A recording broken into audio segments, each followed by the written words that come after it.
Velkommen til Livskunst for alle. Mit navn er Hans Erik Folberg.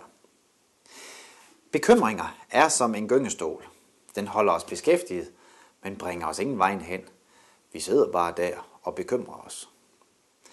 Men bekymringer giver stof til eftertanke, så hvad med at være glad for dem?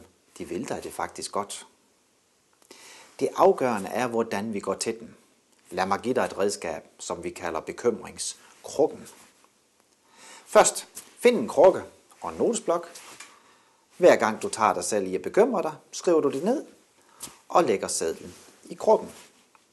Sådan gør du i 14 dage, men maks 5 ting om dagen. Der er jo også andre ting i livet. Dernæst, når de 14 dage er gået, tømmer du krukken for sedler.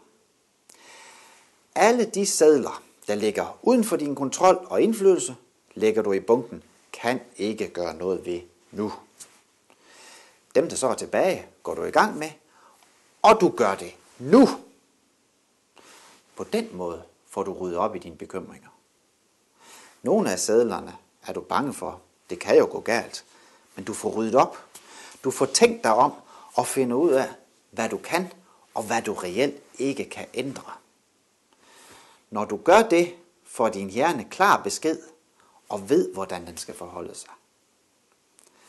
Der er vilkår, vi må parkere for en tid, eller acceptere, at vi ikke er herover, og så må vi slippe dem. Der er dog den trøst, at det faktisk kun er 6% af vores bekymringer, som bliver til virkelighed, så det der er lempeligt. Drop den indflydelse, du alligevel ikke har på verdensøkonomien. Drop forestillingen om, at dit barn aldrig får lært at tale. Forestillingen om, at du er forkert, fordi din ægtefælle dummer sig. Du kan ikke styre det. Du har nu lyttet til din bekymring og brugt den konstruktivt til at gøre noget for at holde dit liv på det rette kurs. Bekymringen blev til eftertanke, og så er det slut med at bekymre sig. Læn dig tilbage og gyng videre med ro i sind.